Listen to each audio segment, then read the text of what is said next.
El timbre sonó a las 3 de la tarde de un jueves cualquiera de marzo del 2025. Yo estaba en la cocina preparando agua de Jamaica para la merienda, con las manos mojadas y el delantal todavía puesto. No esperaba visitas. Mis hijos ya no viven conmigo desde hace años, cada uno armó su vida, y mis nietos solo vienen los domingos. Cuando abrí la puerta, el vaso que traía en la mano izquierda se me resbaló y se estrelló contra el piso de mosaico. Los pedazos de vidrio se regaron por todos lados, pero yo ni siquiera los vi caer. Frente a mí, apoyado en un bastón de madera oscura, estaba un hombre que parecía recién salido de una pesadilla que creí olvidada hace 30 años. Tenía el cabello completamente blanco, la piel arrugada y amarillenta, los ojos hundidos en unas ojeras profundas que le daban aspecto de calavera. Pero esos ojos cafés con manchitas verdes que alguna vez me hicieron suspirar, seguían siendo inconfundibles. Era Cirilo, mi marido, el hombre que me abandonó en 1995 con una nota de 3 palabras y 4 hijos que criar sola. Me quedé paralizada en el umbral de mi propia casa, mi casa que yo compré con mi sudor después de que él se fue, sintiendo que el mundo giraba al revés. Él abrió la boca y de su garganta salió una voz rasposa y débil que apenas reconocí. Me dijo que necesitaba hablar conmigo, que era urgente, que por favor lo dejara pasar. Yo no moví ni un músculo. Me quedé ahí parada, mirándolo como si estuviera viendo un fantasma, porque eso era exactamente lo que él era para mí, un fantasma de un pasado que me costó 30 años enterrar. Pero antes de contarles qué pasó en esa puerta, antes de explicarles por qué ese hombre tuvo el descaro de regresar después de tanto tiempo, necesito llevarlos atrás en el tiempo. Necesito que entiendan quién era yo, quién era él y cómo llegamos a ese momento imposible donde el pasado y el presente chocaron en el marco de mi puerta. Mi nombre es Vicenta Ramírez, pero todos me dicen Doña Vica. Tengo 78 años y si me están escuchando ahora, les pido de corazón que si esta historia les está llegando, si algo de lo que les voy a contar les resuena, me ayuden dándole like a este video y suscribiéndose al canal si todavía no lo han hecho. También me encantaría que me dejaran un comentario diciéndome de qué país nos están viendo o qué les parece la historia hasta ahora. Cada like, cada suscripción, cada comentario ayuda muchísimo a que este canal llegue a más personas que tal vez necesiten escuchar, que nunca es tarde para tomar las riendas de tu vida. Así que si están disfrutando, por favor apóyennos, se los agradezco de todo corazón. Ahora sí, déjenme llevarlos a Tehuacán, Puebla, al año de 1965. Yo tenía apenas 18 años recién cumplidos y Cirilo Santana tenía 22.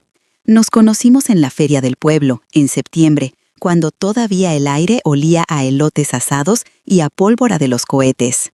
Yo andaba con mis primas vendiendo tamales que hacía mi mamá, y él llegó con sus amigos a comprar. Era alto, moreno, con el cabello negro peinado con brillantina para atrás y usaba una camisa blanca que le quedaba un poco grande, pero que de todos modos se veía bien. Tenía una sonrisa que iluminaba toda su cara. Tehuacán en esos años era un pueblo chico donde todos se conocían.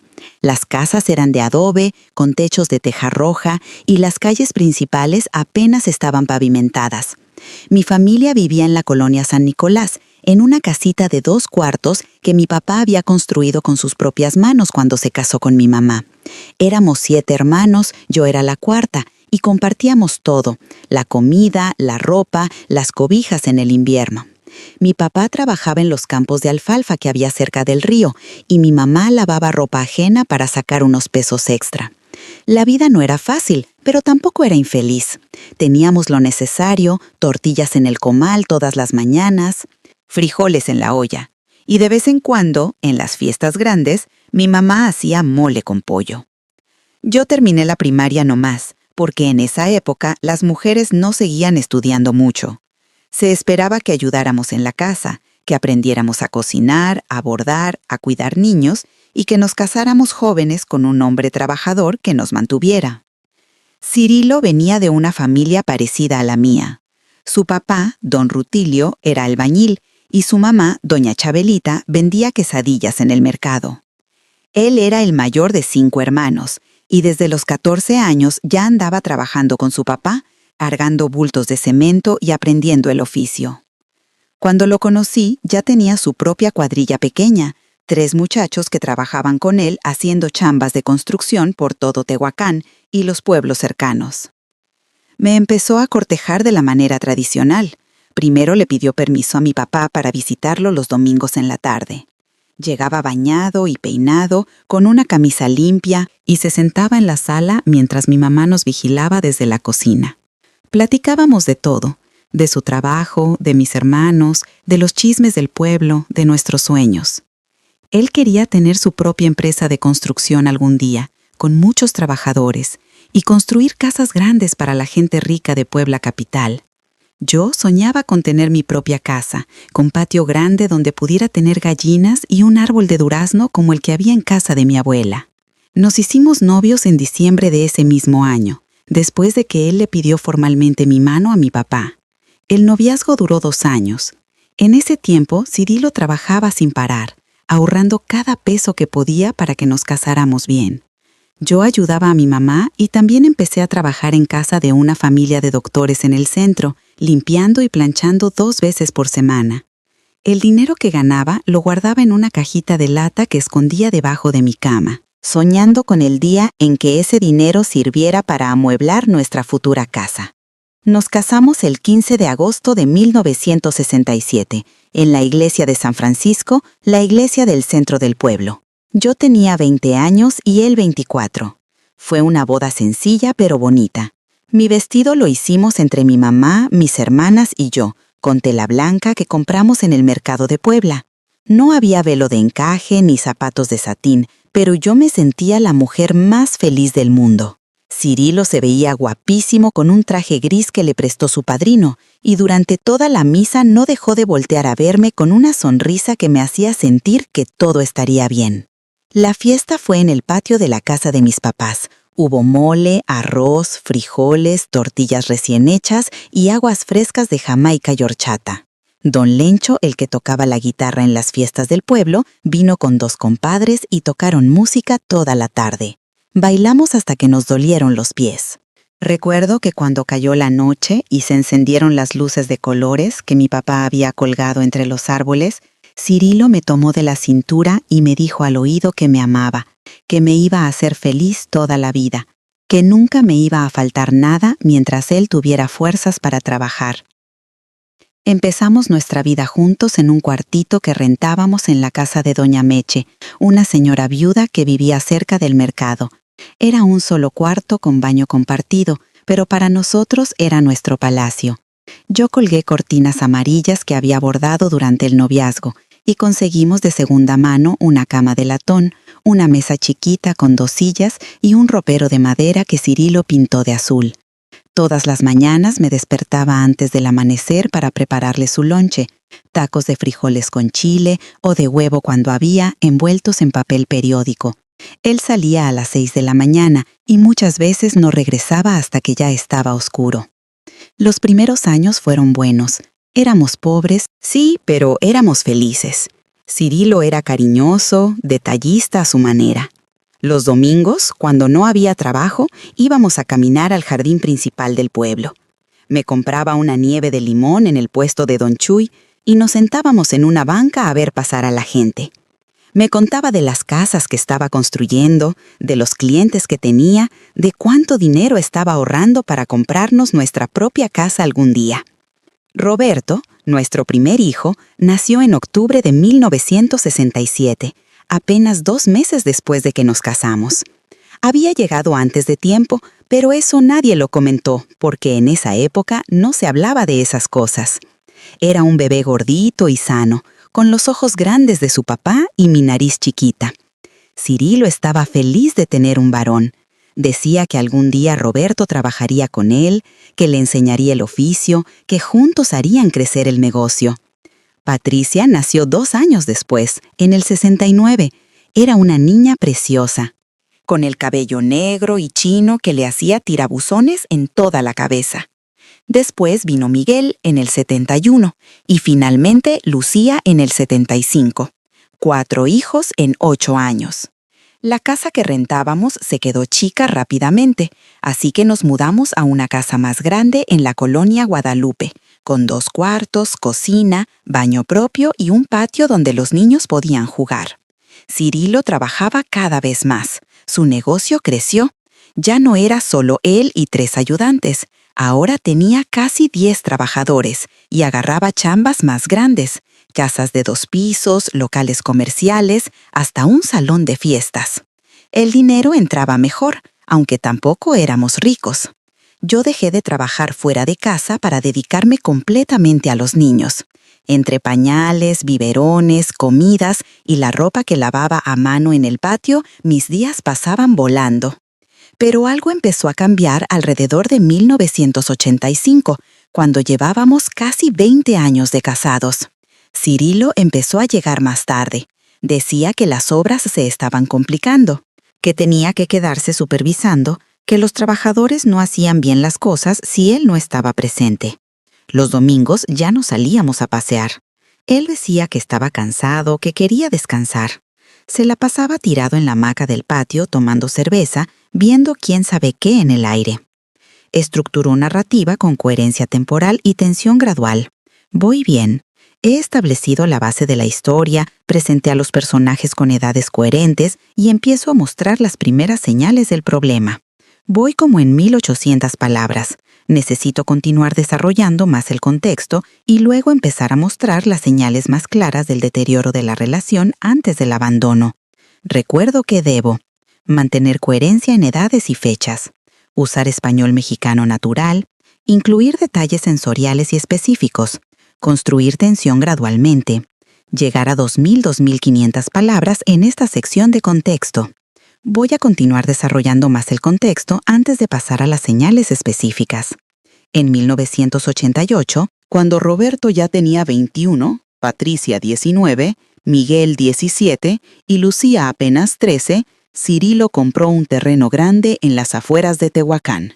Me dijo que ahí íbamos a construir nuestra casa propia, una casa grande y bonita donde cada quien tuviera su cuarto. Yo estaba feliz.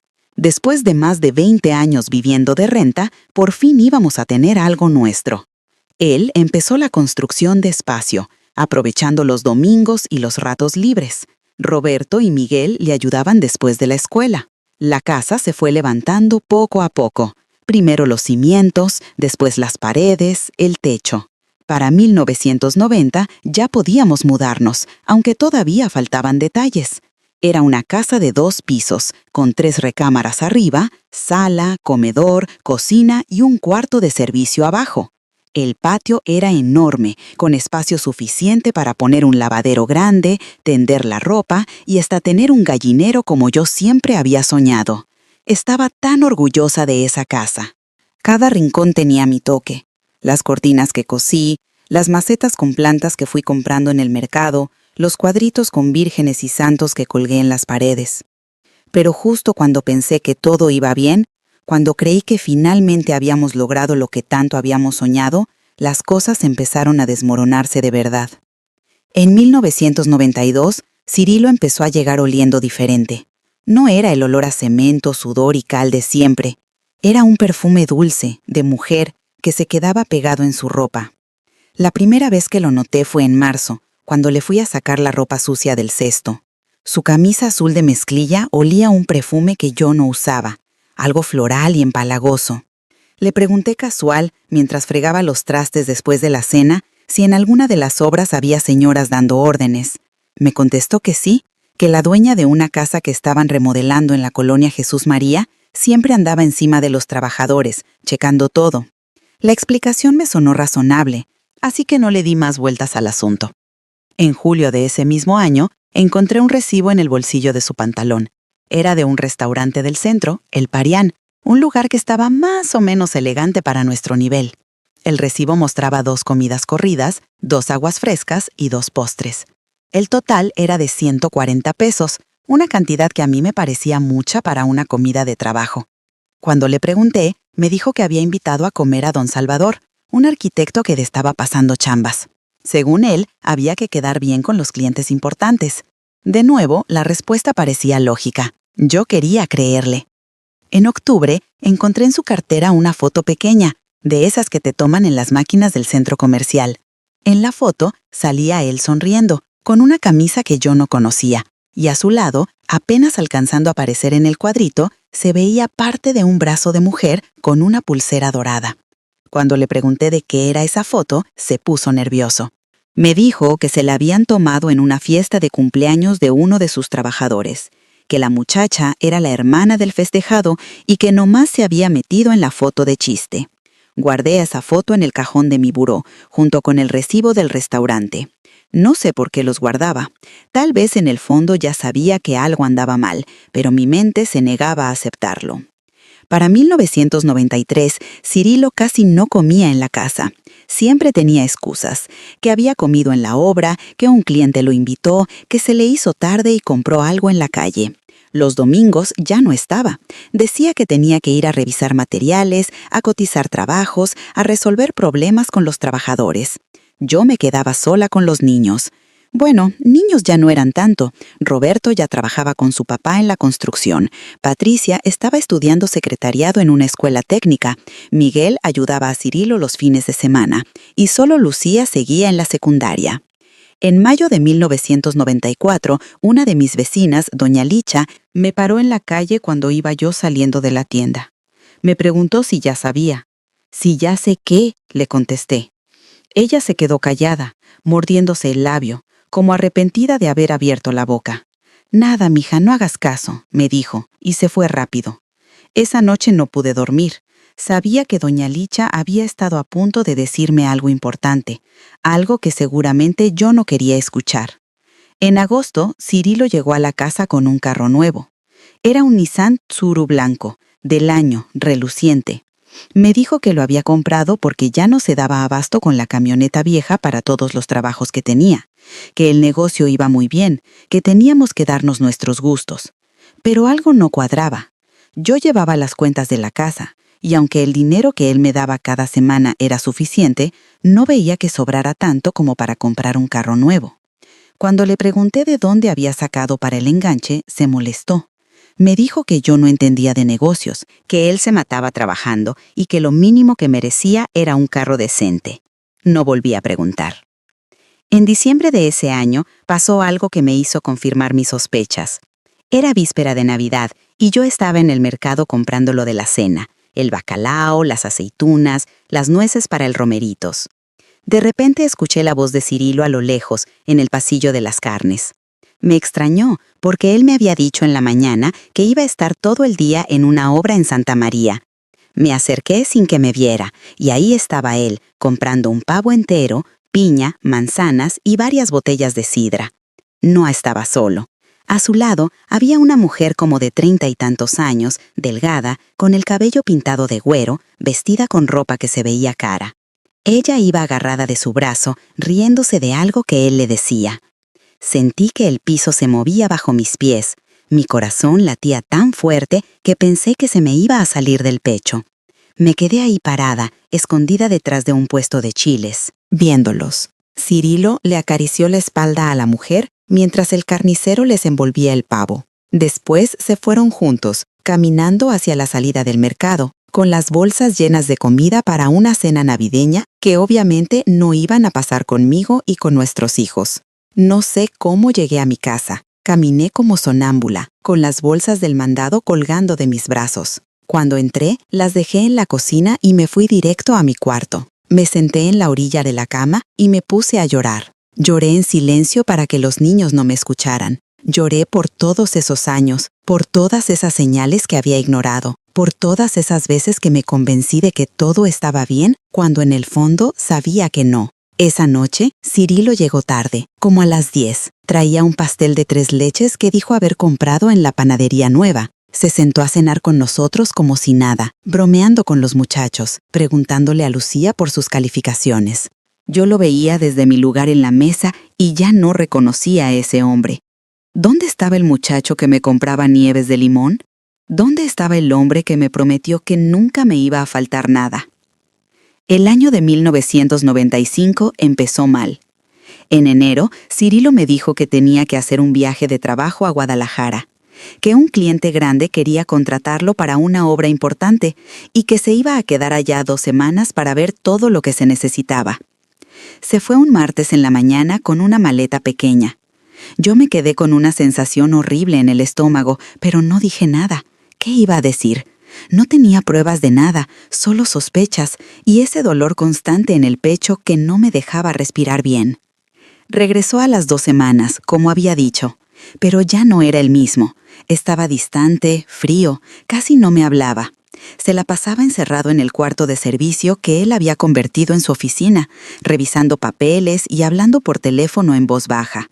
Cuando yo entraba, colgaba rápido. Los niños también lo notaron. Roberto me preguntó un día si su papá y yo estábamos peleados. Le dije que no, que solo estaba muy estresado por el trabajo. En marzo, Cirilo empezó a llevarse cosas de la casa. No cosas grandes ni vistosas, sino cosas pequeñas, su radio portátil, unas herramientas que guardaba en el patio, ropa que fue desapareciendo poco a poco de su ropero. Yo me daba cuenta, pero hacía como que no. Tenía miedo de confrontarlo, miedo de que me confirmara lo que ya sabía. El 15 de abril de 1995, un sábado que nunca voy a olvidar, me desperté y Cirilo no estaba. Su lado de la cama estaba frío, como si llevara horas sin estar ahí. Me levanté y fui a buscarlo por toda la casa. No estaba en el baño, ni en la cocina, ni en su oficina. Su carro tampoco estaba en el patio.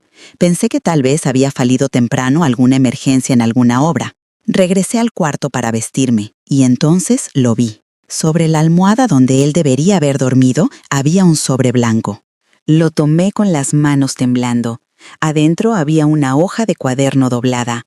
La abrí y solo había 3 palabras escritas con la letra de Cirilo, con pluma azul, en mayúsculas. No vuelvo. Perdón. Leí y releí esas 3 palabras como 100 veces, tratando de encontrarles algún sentido diferente, alguna explicación. Pero no había más, no había ninguna explicación de por qué, no había ninguna dirección a dónde había ido, no había ningún número donde pudiera buscarlo. Solo esas 3 palabras que destruyeron 28 años de matrimonio en un segundo. Me senté en la cama con la nota en la mano y no sé cuánto tiempo pasó. Podría haber sido media hora o 3 horas, no lo sé. Estaba en shock. Mi cerebro no procesaba lo que estaba pasando. Esto no podía estar pasándome a mí, no después de tanto tiempo, no después de 4 hijos, no después de construir esa casa juntos, ladrillo por ladrillo. Roberto fue el primero en encontrarme. Bajó de su cuarto porque ya eran casi las 10 de la mañana y se le hacía raro que yo no estuviera en la cocina preparando el desayuno. Me encontró sentada en la cama, con la nota todavía en la mano, con la mirada perdida en la pared. Me preguntó qué pasaba. No pude hablar, solo le extendí el papel. Él lo leyó y vi cómo su cara pasaba de la confusión a la furia en 2 segundos. Arrugó la nota con el puño y empezó a gritar, a maldecir a su padre, a decir que iba a ir a buscarlo, que cómo se atrevía. El escándalo despertó a todos. Patricia bajó corriendo en pijama, después Miguel y finalmente Lucía. Los 4 se quedaron ahí, en mi cuarto, mientras Roberto les explicaba lo que había pasado. Patricia se puso a llorar, abrazada a mí. Miguel se quedó callado, con las manos apretadas en puños. Lucía, mi niña de apenas 20 años, me preguntó si su papá iba a regresar. No supe qué contestarle. Los días siguientes fueron una nebulosa. Yo funcionaba como robot. Me levantaba, preparaba comida, lavaba ropa, pero mi mente estaba en otro lado. Roberto fue a la última obra donde Cirilo había estado trabajando. Los trabajadores le dijeron que don Cirilo llevaba 2 semanas sin aparecer, que les había dejado dicho que otro encargado iba a terminar el trabajo. Nadie sabía nada más, o al menos nadie quería decir nada.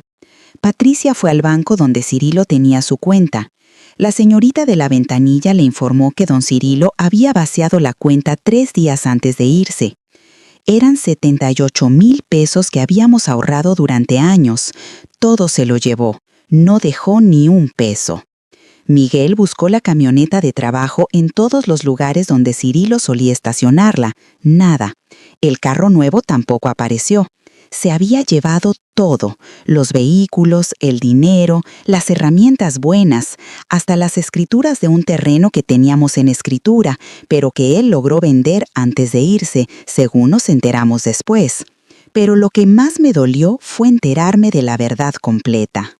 Fue doña Licha, mi vecina, la que finalmente me lo dijo todo.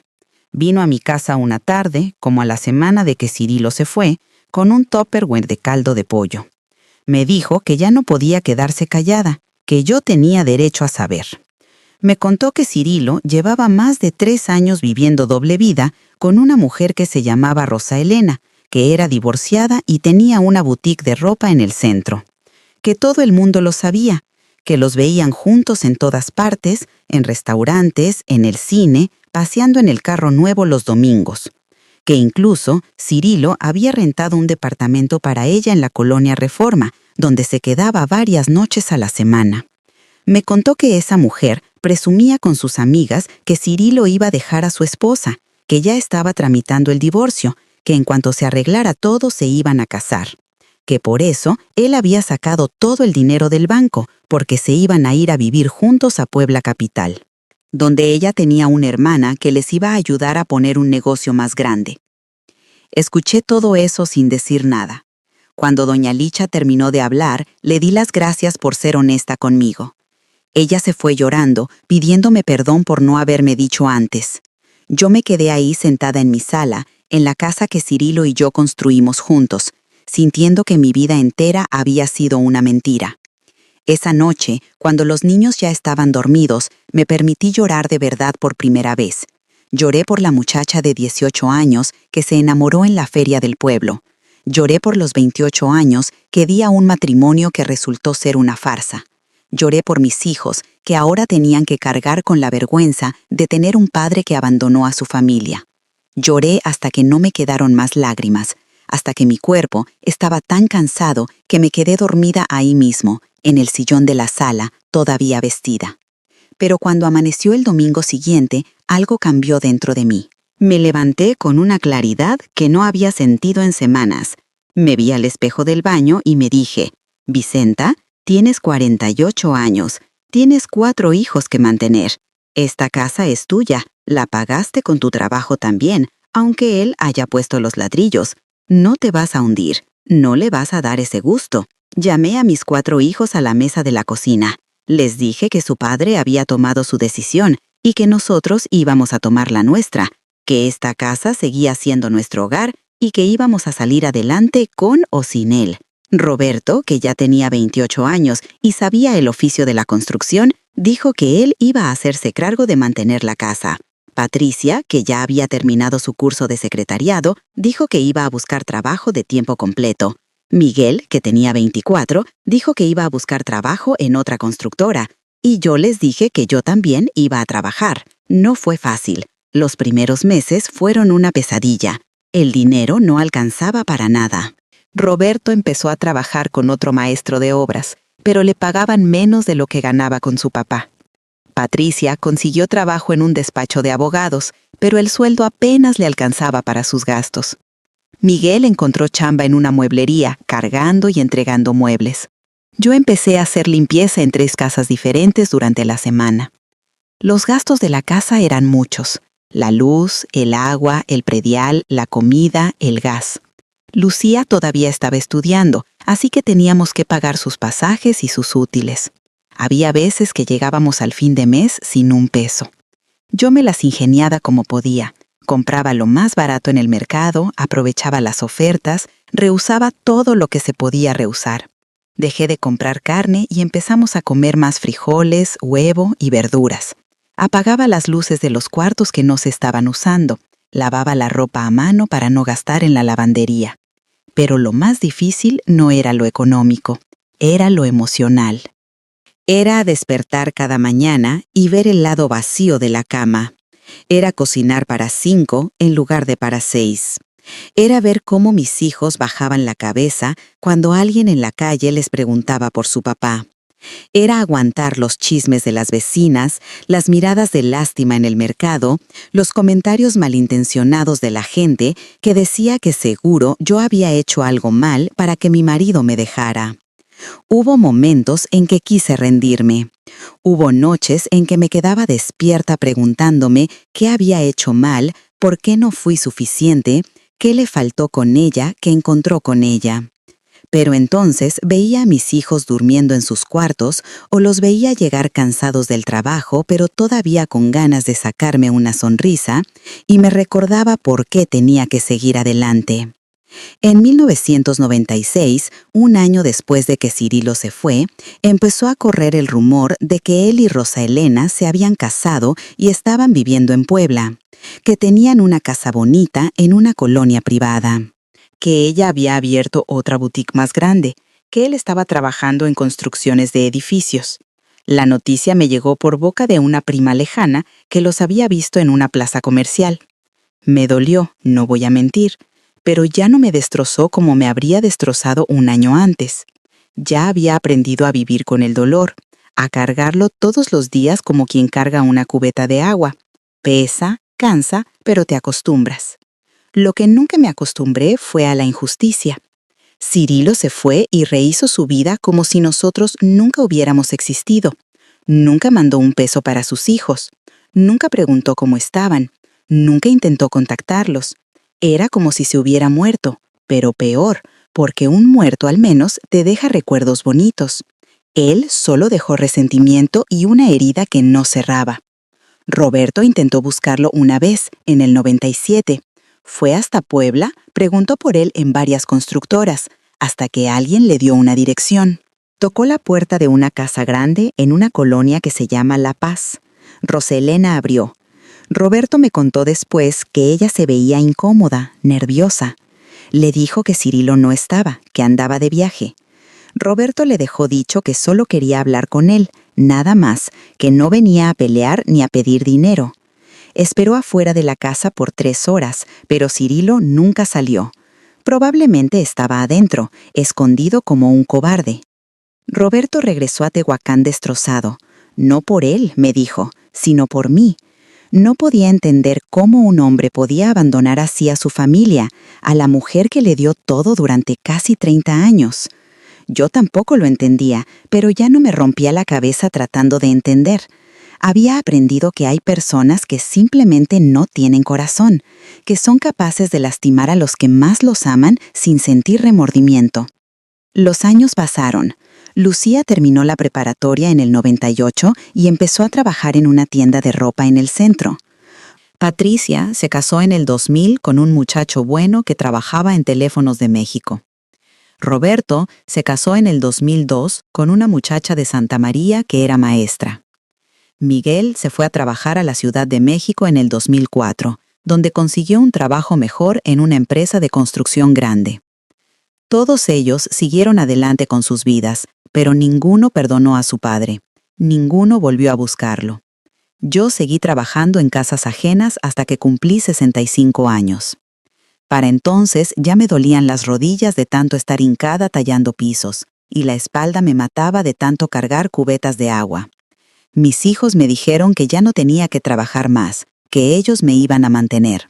Y así fue. Entre los 4 juntaban dinero cada mes para los gastos de la casa y para darme algo para mis gastos personales. Me dediqué a cuidar a mis nietos cuando empezaron a nacer. Patricia tuvo 3, 2 niñas y un niño. Roberto tuvo 2 niños, Miguel tuvo una niña. Lucía, que se casó más tarde, en el 2008, tuvo 2 niñas. En total, 8 nietos que llenaron mi casa de ruido, risas y travesuras. Ellos fueron mi mayor alegría en esos años. Cuando los cuidaba, cuando les preparaba de comer, cuando les contaba cuentos antes de dormir, me olvidaba del dolor. Ellos me recordaban que la vida sigue, que después de la tormenta siempre sale el sol. Nunca volví a saber nada de Cirilo. De vez en cuando me llegaba algún rumor, que se había divorciado de Rosa Elena, que estaba con otra mujer, que su negocio había quebrado, que andaba enfermo. Pero nunca nada confirmado. Para mí, Cirilo había muerto el día que dejó esa nota en la almohada. Construí mi vida alrededor de esa muerte simbólica. Aprendí a ser feliz sin él, a reírme sin él, a disfrutar de mis hijos y nietos sin él. Y entonces, 30 años después, ese jueves de marzo del 2025, cuando yo ya tenía 78 años y creía que ese capítulo de mi vida estaba cerrado para siempre, sonó el timbre. Y ahí estaba él. Después de ese shock inicial en la puerta, después de que se me cayó el vaso y me quedé paralizada viendo a ese hombre que parecía un fantasma de mi pasado, algo dentro de mí se activó. No fue compasión, no fue nostalgia, fue algo mucho más frío y calculador. Era la oportunidad que nunca pensé que tendría. Le dije que esperara ahí, en la entrada. Cerré la puerta sin dejarle pasar y me fui a la cocina. Necesitaba pensar. Mis manos temblaban mientras recogía los pedazos de vidrio del piso. Mi corazón latía rápido, pero mi mente empezaba a aclararse. ¿Qué hacía Cirilo aquí después de 30 años? ¿Qué quería? La respuesta más obvia era que necesitaba algo. Los fantasmas del pasado no regresan solo para pedir perdón. Respiré hondo 3 veces. Me lavé la cara en el fregadero de la cocina. Me sequé con el trapo de los trastes y me miré en el reflejo del vidrio de la alacena. Vicenta, me dije, esto es una oportunidad. No la desperdicies. Escucha lo que tiene que decir y entonces decide. Volví a la puerta y la abrí. Cirilo seguía ahí, recargado en su bastón, viéndose cada vez más débil. Le hice una señal para que pasara. Él entró cojeando, arrastrando un pie. Olía a enfermedad, a medicinas, a cuerpo que se está apagando. Lo llevé a la sala y le señalé el sillón. Él se dejó caer con un quejido. Yo me senté en el sillón de enfrente, con las manos sobre mi regazo, esperando. Nos quedamos en silencio por lo que pareció una eternidad. Él miraba alrededor, viendo la sala que él mismo había ayudado a construir, pero que ahora estaba decorada completamente diferente, con fotos de mis hijos, mis nietos, mi vida sin él. Finalmente, él habló. Su voz sonaba rasposa, cansada. Me dijo que tenía cáncer de páncreas, terminal. Le habían dado 6 meses de vida, quizá menos. Estaba solo. Rosa Elena lo había dejado hacía 10 años, cuando el negocio quebró y él se quedó sin dinero. Se había casado después con otra mujer, pero ella también se fue cuando él enfermó. No tenía dinero, no tenía casa propia, vivía en un cuartito rentado en Puebla, con lo poco que le quedaba de su pensión. Mientras hablaba, yo lo escuchaba sin mostrar ninguna emoción. 30 años me habían enseñado a controlar mi cara, a no dejar que nadie viera lo que estaba sintiendo por dentro. Por dentro, sentía una mezcla de satisfacción oscura y repulsión. Satisfacción porque la vida le había cobrado lo que nos hizo. Repulsión porque ahora venía a buscarme a mí, después de haberme abandonado cuando más lo necesitaba. Entonces llegó a lo que realmente venía a decir. Me dijo que había pensado mucho en mí durante todos estos años, que se arrepentía de lo que hizo, que había sido un cobarde, un mal hombre, un pésimo padre, que entendía si yo lo odiaba, pero que venía a pedirme perdón y a pedirme ayuda. Me explicó que esta casa, la casa donde estábamos sentados, todavía estaba a nombre de los dos. Cuando él se fue, nunca arreglaron lo del divorcio. Técnicamente, seguíamos casados ante la ley. Y técnicamente, él todavía era dueño de la mitad de esta propiedad. Me dijo que necesitaba dinero para sus tratamientos, para pagar las deudas que tenía, para poder morir con dignidad. Quería que vendiéramos la casa y dividiéramos el dinero por la mitad. Con su parte, él podría pagar sus cuentas y pasar sus últimos meses tranquilo. Ahí fue cuando todo cobró sentido. No venía a pedir perdón de verdad, venía a pedir dinero. Venía a reclamar una herencia que no se había ganado. Venía a quitarme lo único que me quedaba, mi casa, el techo donde había criado a mis hijos sola durante 30 años, el lugar donde habían nacido mis nietos, donde había construido mi vida después de que él me destrozó. Me quedé callada un momento, dejando que sus palabras flotaran en el aire. Él me miraba con ojos suplicantes, esperando que yo dijera algo. Entonces hablé. Le dije que lo iba a pensar, que necesitaba hablar con mis hijos, que era una decisión grande y que no podía tomarla así nomás de la nada. Le dije que regresara en una semana, el mismo día, a la misma hora. Él pareció aliviado, se levantó con dificultad y me dio las gracias. Me extendió la mano para despedirse, pero yo no se la estreché, simplemente asentí con la cabeza. Lo acompañé a la puerta y lo vi alejarse cojeando por la calle hasta que se subió a un taxi que había dejado esperando en la esquina. Cerré la puerta y me recargué contra ella. Mi corazón latía fuerte, pero no de miedo ni de tristeza. Latía fuerte de coraje, de indignación, de una furia fría que había estado guardando por 30 años. Ese hombre, ese cobarde, venía ahora a quitarme mi casa, la casa que yo pagué limpiando pisos, la casa que mis hijos ayudaron a mantener cuando él nos abandonó, la casa que se convirtió en nuestro hogar a pesar de él, no gracias a él.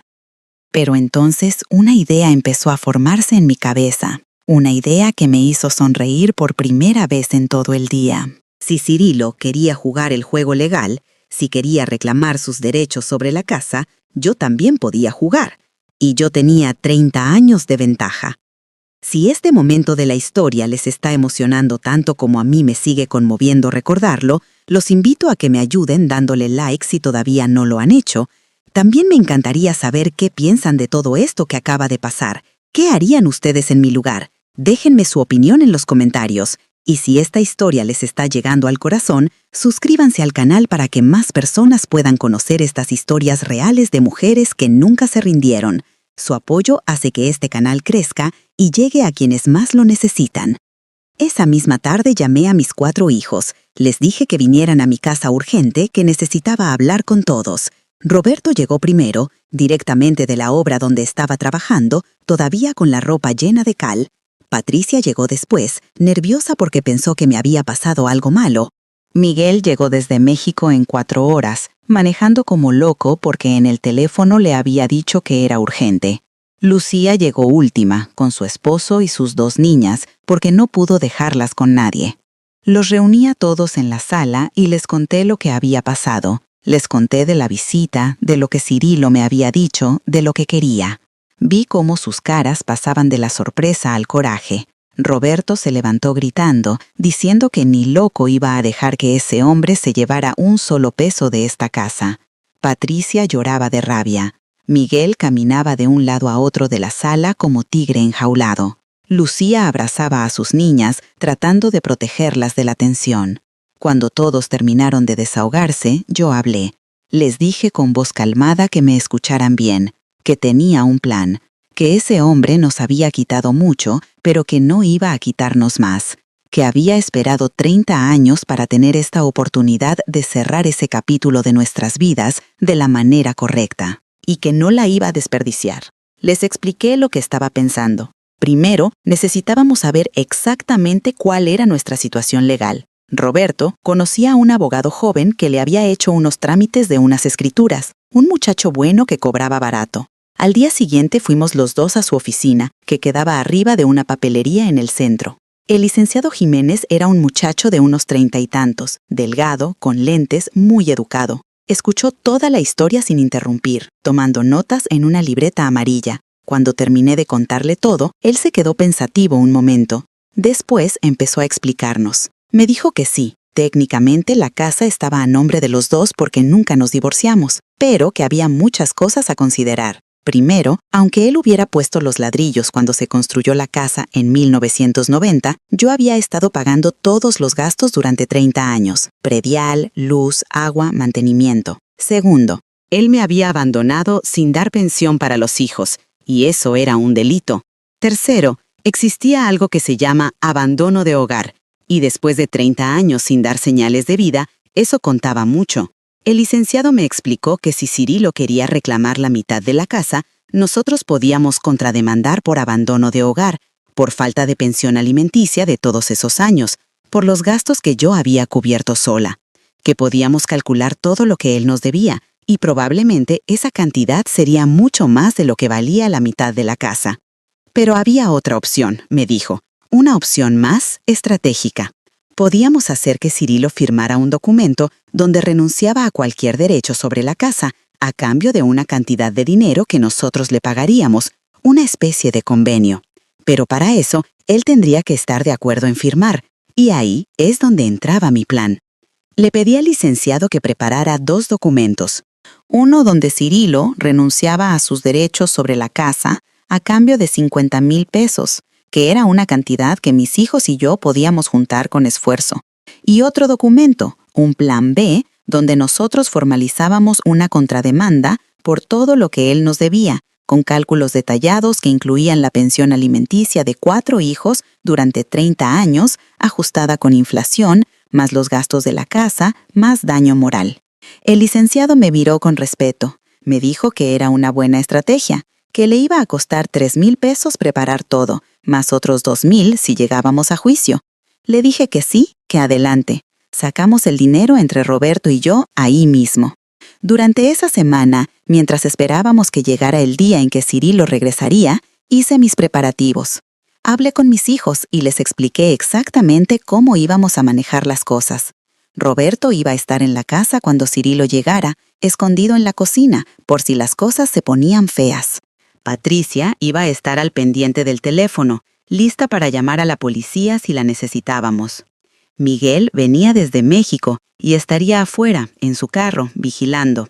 Lucía estaría con sus niñas en su casa, pero al pendiente. También hice algo más. Fui con doña Licha, mi vecina, y con otras 2 vecinas más, doña Mary y doña Chelo. Les conté lo que estaba pasando. Les pedí un favor, que estuvieran atentas el jueves a las 3 de la tarde, que si escuchaban gritos o veían algo raro, salieran. Quería testigos de todo lo que pasara. Las 3 me dijeron que contaran con ellas, que después de lo que ese hombre me hizo, lo mínimo que podían hacer era apoyarme. Durante esa semana también hice algo importante. Saqué todas las fotos viejas que tenía guardadas, fotos de cuando Cirilo y yo éramos jóvenes, fotos de nuestra boda, fotos de él con los niños cuando eran chiquitos. Las puse en una caja de zapatos. También guardé la nota que me dejó hace 30 años, esa nota de 3 palabras que cambió mi vida. La había conservado todos estos años en el fondo de un cajón, no sé bien por qué. Tal vez siempre supe que algún día la iba a necesitar. Busqué todos los recibos que tenía del predial, de la luz, del agua, de los últimos 30 años. Yo era una mujer organizada, nunca tiraba papeles importantes. Los había guardado en cajas en el cuarto de servicio, clasificados por año. Saqué los más importantes y se los di al licenciado Jiménez para que los adjuntara a los documentos. El miércoles en la noche, un día antes de que Cirilo regresara, no pude dormir. Me la pasé en vela, sentada en la mesa de la cocina, tomando té de manzanilla, pensando en todo. Pensando en la muchacha que fui, en la mujer que me convertí, en los 30 años que pasaron. Pensando en mis hijos, en cómo habían crecido sin padre, pensando en las noches que lloré, en los días que no tuve para comer, en las veces que quise rendirme pero no lo hice. Y pensando también en ese hombre que ahora regresaba moribundo, pidiendo ayuda a las mismas personas que abandonó. Había una ironía cruel en todo esto, pero también había justicia. Una justicia que yo me iba a encargar de servir.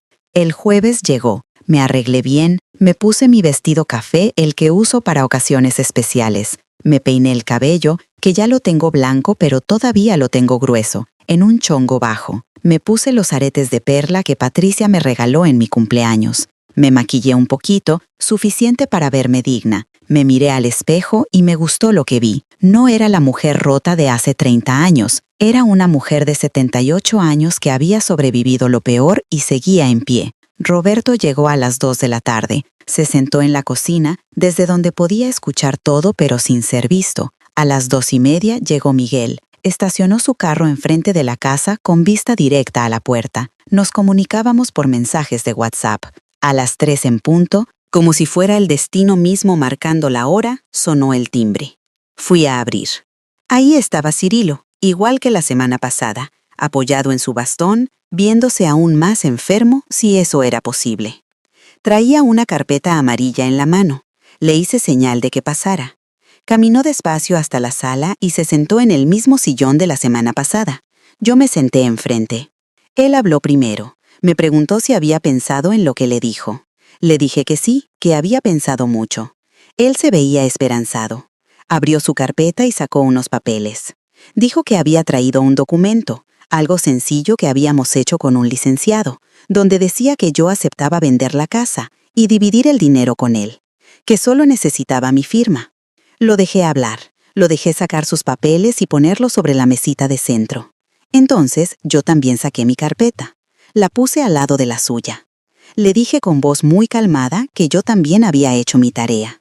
Le expliqué que había consultado con un abogado, que sí, la casa estaba a nombre de los dos, pero que yo tenía 30 años de posesión, de pagos, de mantenimiento, que él me había abandonado sin dar pensión para sus 4 hijos, que según la ley mexicana, eso era un delito llamado abandono de obligaciones familiares, que yo tenía todos los recibos, todos los papeles, todas las pruebas de que yo había mantenido esta casa y esta familia sola durante 30 años. Vi cómo su cara cambiaba de expresión. La esperanza se convirtió en preocupación. Le seguí explicando. Le dije que mi abogado había calculado cuánto nos debía. Pensión alimenticia para 4 hijos, 30 años, ajustada con inflación, 2.100.000 pesos. Gastos de mantenimiento de la casa durante 30 años, 580.000 pesos. Daño moral por abandono, 500.000 pesos. Total, 3.180.000 pesos. Le mostré los documentos que el licenciado Jiménez había preparado. Estaban detallados, con cálculos, con artículos de ley citados. Con todo. Cirilo los tomó con manos temblorosas y empezó a leerlos.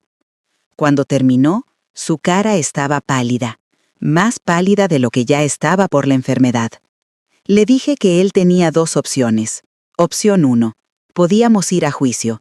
Yo demandaba por abandono y por pensión alimenticia no pagada.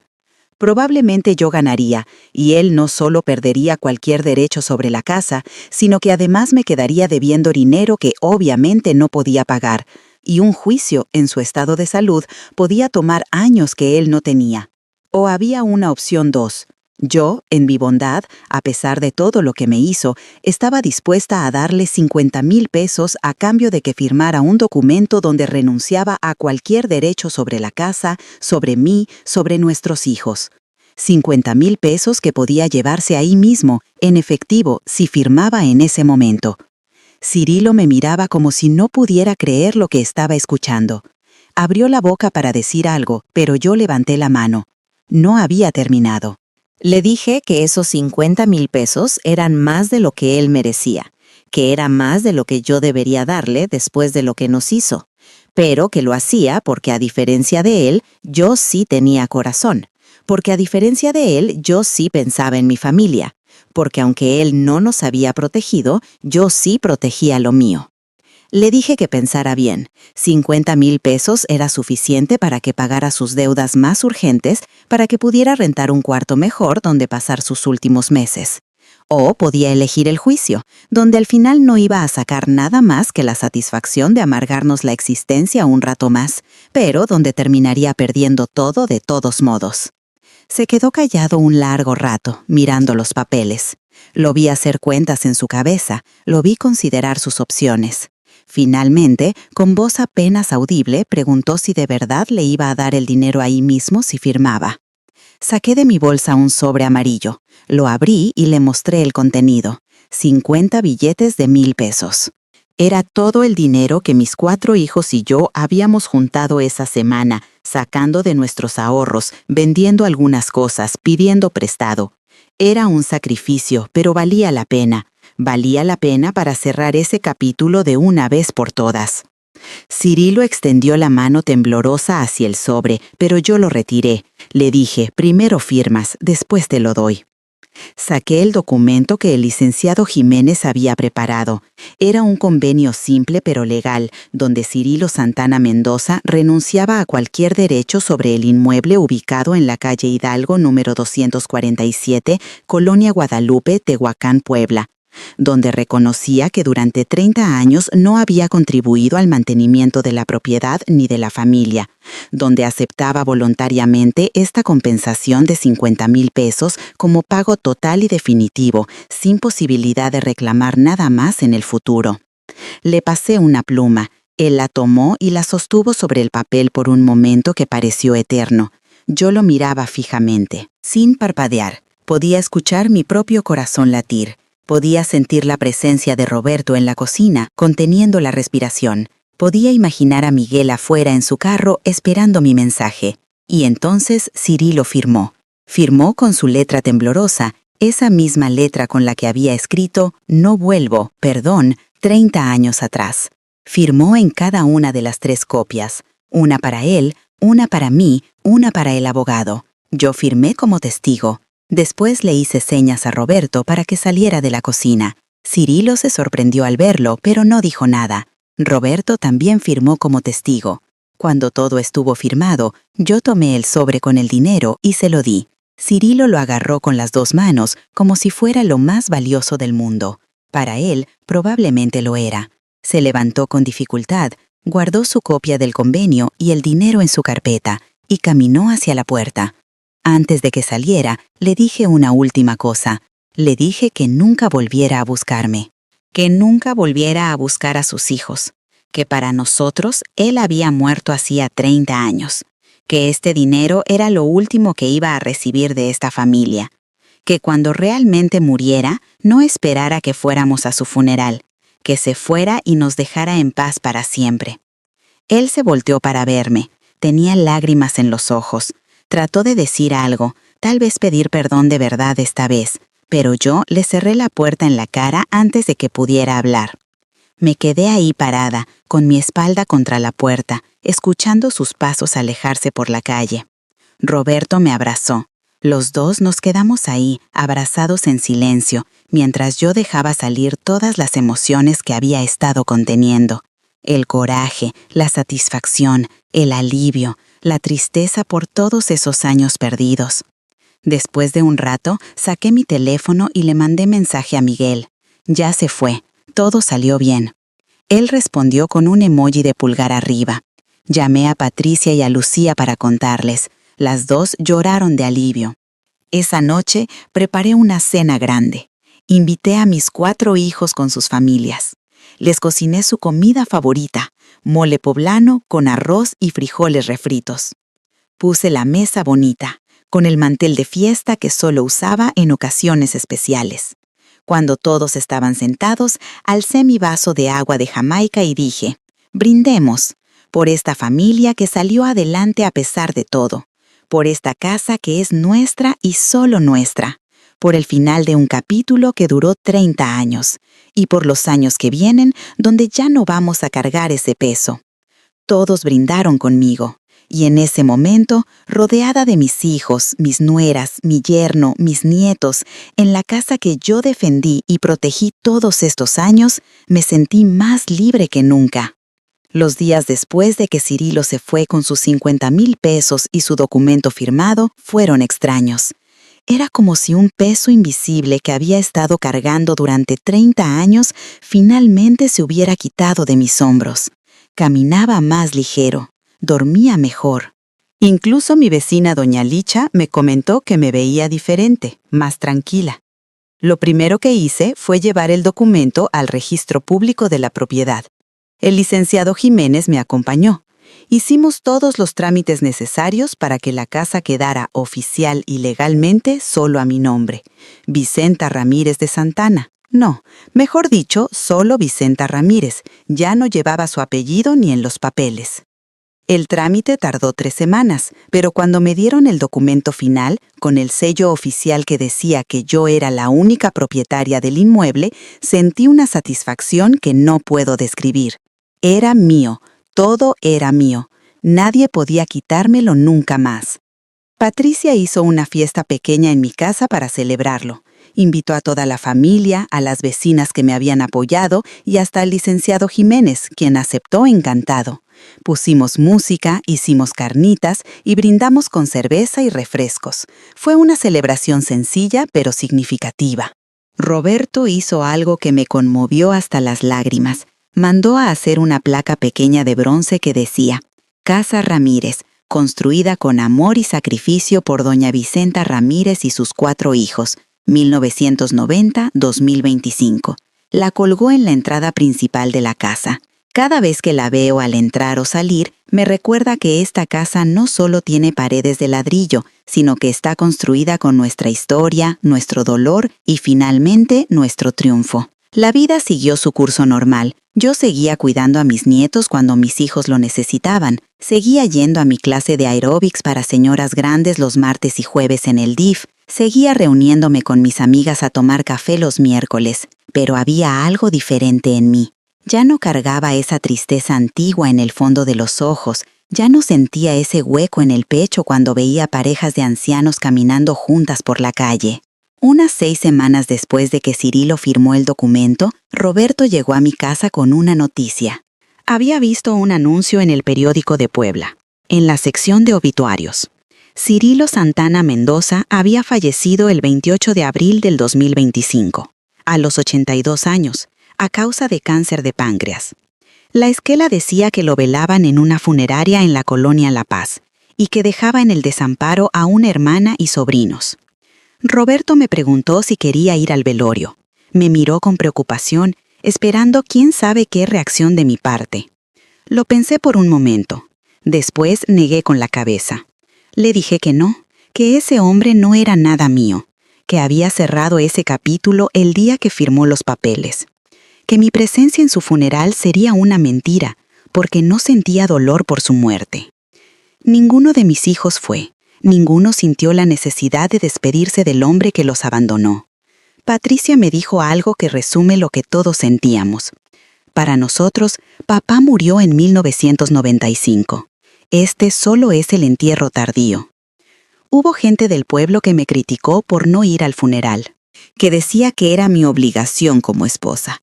Yo dejé que hablaran, que dijeran lo que quisieran. Ya estaba acostumbrada a los chismes, y además ya no me importaba lo que pensaran. Sabía la verdad, sabía lo que ese hombre nos hizo y sabía también que yo le había dado más de lo que merecía al darle esos 50,000 pesos. Me enteré después, por boca de una prima lejana que sí fue al velorio, que casi no había gente, que la hermana de Cirilo estaba ahí con sus hijos, algunas personas que lo conocieron en sus últimos años, pero nadie más. Que el ataúd era de lo más sencillo, de pino blanco, que no hubo corona de flores grandes ni discursos emotivos. Fue un entierro pobre y solitario, como corresponde a alguien que vivió sus últimos años solo y sin amor. La prima me dijo que la hermana de Cirilo preguntó por nosotros, ¿por qué no habíamos ido? Roberto, que estaba conmigo cuando la prima vino a contarme, le respondió con firmeza. Dígale a esa señora que mi papá abandonó a su familia hace 30 años, que nunca se preocupó por nosotros cuando estábamos vivos para él. No vamos a preocuparnos nosotros ahora que él está muerto. Pensé que tal vez sentiría algo cuando me llegara la noticia de su muerte. Tristeza, coraje, algo. Pero no sentí nada. Era como si me hubieran contado que murió un desconocido. Y en cierta forma, eso era exactamente lo que era. Un desconocido que alguna vez compartió mi apellido. Lo que sí me llegó, de manera inesperada, fue una carta. Llegó 2 semanas después de su muerte, enviada por correo certificado. Era de un notario de Puebla. En la carta me informaban que Cirilo había dejado un testamento donde me nombró como heredera de sus posesiones. Tuve que reírme cuando leí eso. ¿Posesiones? ¿Qué posesiones podía tener un hombre que había muerto en un cuartito rentado? Fui con el licenciado Jiménez para que me asesorara. Él leyó la carta y me explicó que tenía que ir a Puebla a la lectura del testamento para ver de qué se trataba. Me ofreció acompañarme. Acepté. Fuimos un martes por la mañana. La oficina del notario estaba en el centro de Puebla, en un edificio viejo de esos de cantera rosa. La sala de espera olía a madera antigua y a papel viejo. Había otra persona ahí, una señora como de 60 años, que resultó ser Estela, la hermana de Cirilo. Nos miramos sin saludarnos. Había una tensión incómoda en el aire. Después de 20 minutos, el notario nos llamó a su oficina.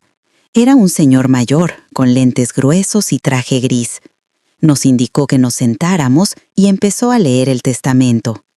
No había mucho que heredar. Cirilo dejaba su ropa, sus muebles viejos y una deuda de 42,000 pesos en una clínica donde había recibido tratamiento. También dejaba un papel donde pedía que si había algo de valor se vendiera para pagar esa deuda. Y dejaba una carta para mí. El notario me la entregó. Era un sobre blanco con mi nombre escrito con la letra temblorosa de Cirilo. Lo abrí ahí mismo, en esa oficina. Adentro había 2 hojas escritas a mano. La carta decía muchas cosas. Que se arrepentía de todo lo que había hecho. Que Rosa Elena lo había dejado en la ruina. Que se había gastado todo su dinero y después lo botó cuando ya no tenía más que darle. Que se había casado después con otra mujer solo por interés, y esa también se fue cuando él enfermó.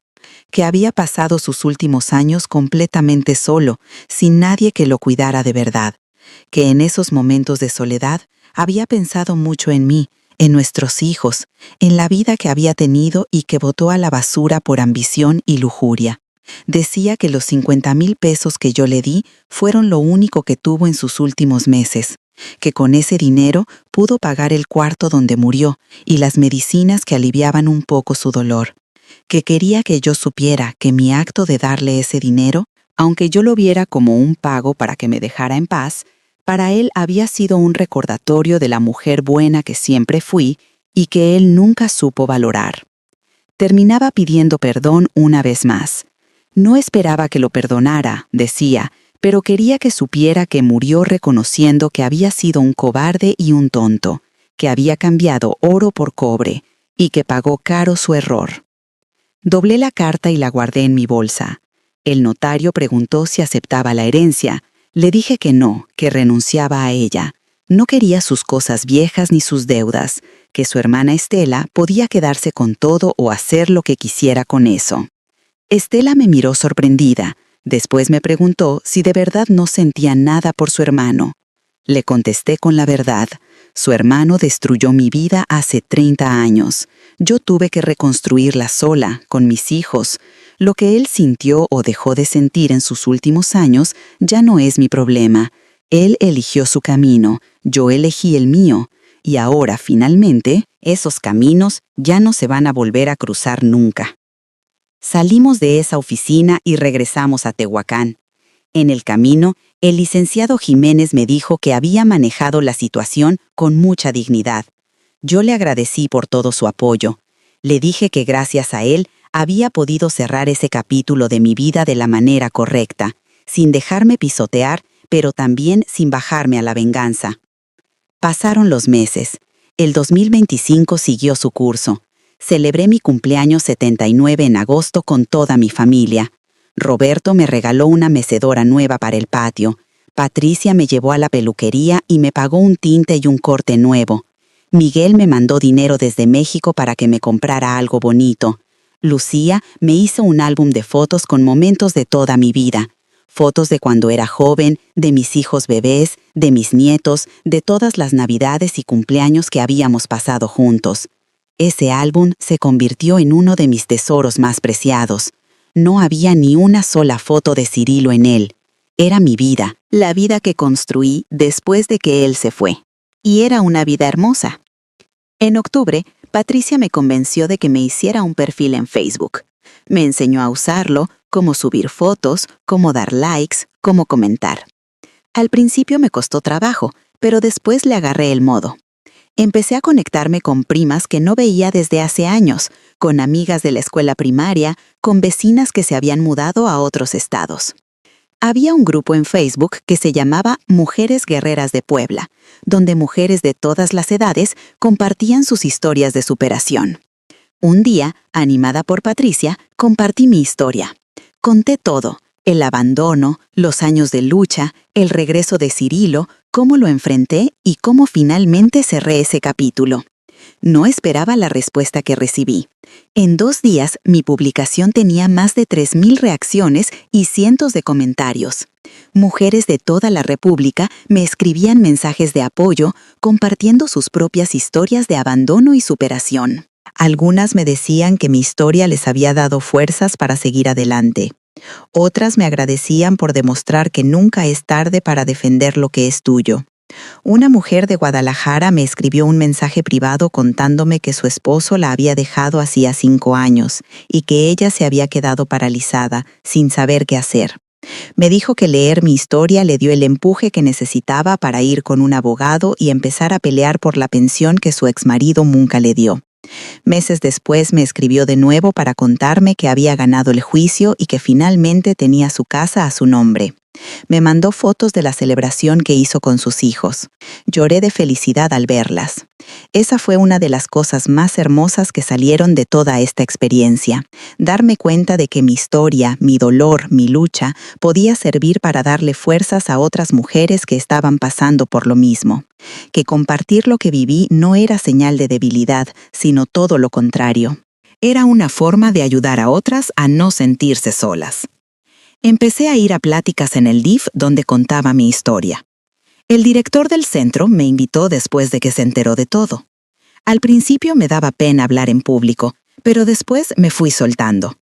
Hablaba con mujeres de todas las edades, pero especialmente con las de mi generación, las que crecimos pensando que teníamos que aguantar todo, que nuestro lugar era quedarnos calladas y soportar lo que nos tocara.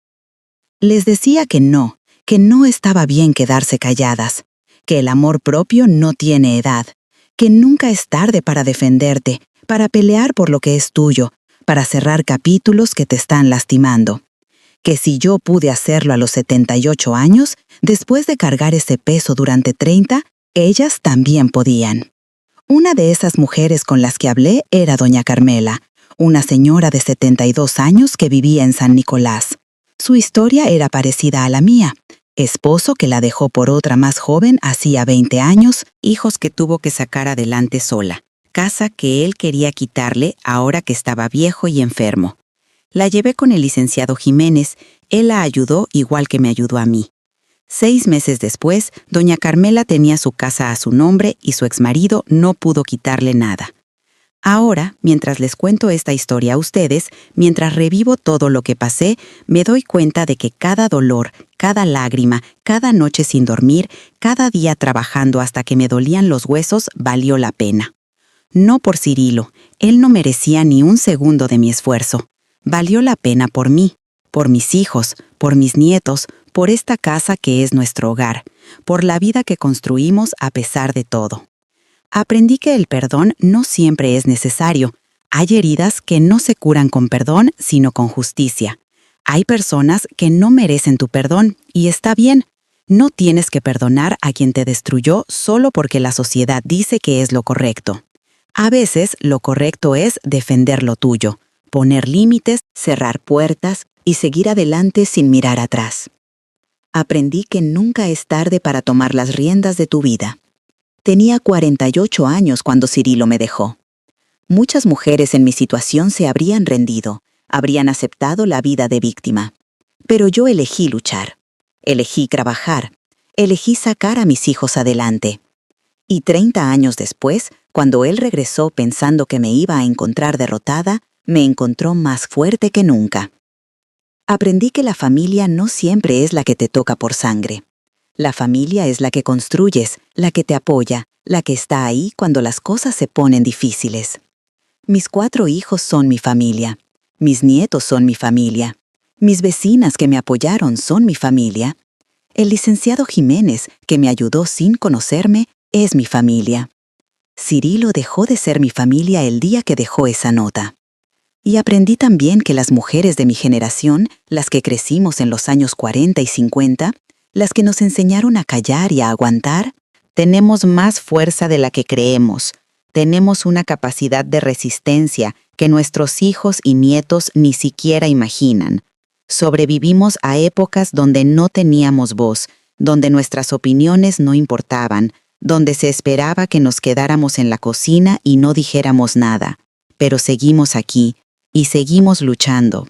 Si alguien que me está escuchando ahora está pasando por algo parecido, si hay una mujer ahí afuera que siente que ya no puede más, que su pareja la abandonó o la está lastimando, que cree que es muy tarde para cambiar su vida, quiero que sepa esto. No es tarde, nunca es tarde. Mientras sigas respirando, mientras tu corazón siga latiendo, hay tiempo para defender lo tuyo, para construir algo nuevo, para ser feliz a pesar de todo. No necesitas un hombre que te complete. Tú ya estás completa. Lo que necesitas es respeto, dignidad y la fuerza para defender lo que es tuyo. Y esa fuerza ya la tienes dentro. Solo tienes que encontrarla. Yo la encontré a los 78 años, después de 30 años de cargar un dolor que no me correspondía. La encontré cuando Cirilo tocó mi puerta y yo decidí que no iba a ser su víctima una vez más. La encontré cuando firmó esos papeles y salió de mi vida para siempre. La encontré cuando puse mi nombre y solo mi nombre en las escrituras de mi casa. Y esa fuerza me ha llevado a este momento, donde puedo contarles mi historia con la cabeza en alto, sin vergüenza, con orgullo de haber sobrevivido y de haber ganado. Si llegaron hasta aquí, si escucharon toda mi historia de principio a fin, les agradezco de corazón. Sé que es una historia larga, con muchos momentos difíciles, pero también con un final que vale la pena. Y si esta historia les llegó al corazón, si sintieron algo al escucharla, les pido un último favor. Déjenme un like si aún no lo han hecho. Suscríbanse a este canal para escuchar más historias de mujeres que nunca se rindieron. Y déjenme un comentario contándome qué les pareció, qué sintieron o si tienen alguna historia similar que quieran compartir. Sus comentarios no solo me alegran el día a mí, sino que ayudan a que este canal llegue a más personas que tal vez necesitan escuchar que no están solas, que hay otras mujeres que pasaron por lo mismo y salieron adelante. Cada like, cada suscripción, cada comentario hace que este mensaje llegue más lejos, y eso es lo que más importa. Hoy, en el 2025, a mis 79 años vivo en mi casa, la casa que defendí y que es completamente mía. Mis hijos vienen a visitarme cada semana. Mis nietos llenan mi sala de risas y travesuras. Tengo amigas con las que me río y tomo café. Voy a mis clases de aeróbics, subo fotos a mi Facebook, doy pláticas en el DIF. Tengo una vida que construí yo con mis propias manos, con mi esfuerzo, con mi dignidad intacta. Una vida que nadie me puede quitar porque es mía y solo mía. Cirilo murió solo, enfermo, sin amor, sin familia. Yo estoy viva, rodeada de amor, con una familia hermosa que me adora, con un techo sobre mi cabeza que es mío. La vida tiene una manera de cobrar cuentas y al final cada quien recibe lo que sembró. Nunca es tarde para tomar las riendas de tu vida. Nunca es tarde para defender lo que es tuyo. Nunca es tarde para cerrar capítulos que te lastiman. Nunca es tarde para ser feliz. Yo soy Vicenta Ramírez, tengo 79 años y esta es mi historia de cómo un fantasma del pasado regresó 30 años después y cómo yo, en lugar de dejarme hundir, lo enfrenté y gané. Gracias por escucharme, que Dios los bendiga a todos y que nunca olviden que ustedes también tienen esa fuerza dentro, solo tienen que encontrarla.